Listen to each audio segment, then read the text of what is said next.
બધી વાતો ભૂલી જવાય, પણ ઇતિહાસમાં નોંધાયેલી કેટલીક ઘટનાઓ એવી હોય છે જેની પીડા સમયના લાંબા અંતરે પણ અનુભવી શકાય છે. આજે આપણે વાત કરવાના છીએ ભારતના ઇતિહાસના એક એવા જ દર્દનાક પ્રકરણની, જેને છપ્પનિયો દુકાળ અથવા છપ્પનિયો કાળ તરીકે ઓળખવામાં આવે છે. નામ પરથી જ ખ્યાલ આવે કે આ કાળ વિક્રમ સંવત 1956 એટલે કે ઈસવીસન 1899થી 1900માં પડ્યો હતો. એક એવો સમયગાળો જ્યારે કુદરતે જાણે માનવીય સભ્યતાથી મોઢું ફેરવી લીધું હતું. આ દુકાળની શરૂઆત ઈસવીસન 1899માં થઈ, જ્યારે આખા દેશમાં ચોમાસું લગભગ નિષ્ફળ ગયું. ગુજરાત અને સૌરાષ્ટ્રના વિસ્તારોમાં સરેરાશ 940 મિલીમીટર વરસાદની જગ્યાએ માત્ર 177.8 મિલીમીટર વરસાદ પડ્યો. ખેતરો સૂકા ભટ્ટ થઈ ગયા, કૂવા અને તળાવો ખાલીખમ થઈ ગયા. જ્યાં સમૃદ્ધિ લહેરાતી હતી ત્યાં દૂર દૂર સુધી માત્ર તડ અને નિરાશા ફેલાઈ ગઈ.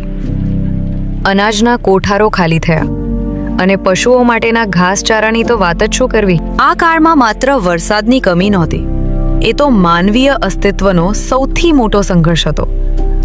નાના ખેડૂતો, કારીગરો અને જમીન વિહોણા મજૂરો માટે તો ભૂખે મરવાનો વારો આવ્યો હતો. જીવન ટકાવવા માટે લોકોએ અકલ્પનીય કાર્યો કરવા પડ્યા. જંગલોમાંથી ઝાડના પાંદડા, વેલાની છાલ અને ખાવા લાયક ન હોય તેવા થોરના ડીંડા ખાઈને દિવસો પસાર કરવા પડ્યા. જે પશુઓ ખેડૂતનો આધાર હતા તે ઘાસચારાના અભાવે મોટી સંખ્યામાં મરણ પામ્યા. એક અંદાજ મુજબ ગુજરાત અને રાજસ્થાનમાં 10 લાખથી વધુ લોકો અને આશરે 20 લાખ ઢોર આ દુકાળમાં મૃત્યુ પામ્યા હતા. દુકાળની ભયાનકતા એટલી હતી કે ભૂખમરાની સાથે સાથે રોગચાળો પણ ફાટી નીકળ્યો. લોકોના શરીરમાં જીવ રહ્યો નહોતો, તેઓ હાડપિંજર જેવા દેખાતા હતા.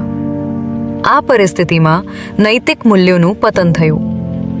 ભૂખ સામે ધર્મ અને નીતિ પણ લાચાર બની ગયા. આ ભયાનક પરિસ્થિતિમાં સ્થાનિક રાજાઓ અને બ્રિટિશ સરકારે થોડા રાહત કાર્યો શરૂ કર્યા, પરંતુ તે વિશાળ જનસમુદાયની જરૂરિયાતો સામે તદ્દન અપૂરતા હતા.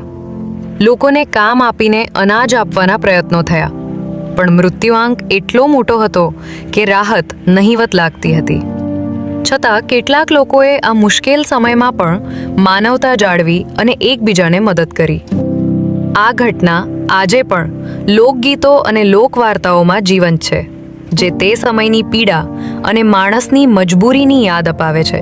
મિત્રો, છપ્પનિયો દુકાળ માત્ર ઇતિહાસની એક ઘટના નથી, પણ આપણા માટે એક મોટો બોધપાઠ છે.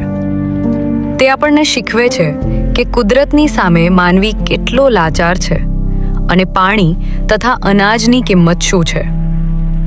આ દુકાળે ભારતના લોકોને કુદરતી સંસાધનોનું મહત્વ સમજાવ્યું અને ભવિષ્ય માટે જળ સંચય તથા ખેતીની નવી પદ્ધતિઓ અપનાવવાની પ્રેરણા આપી.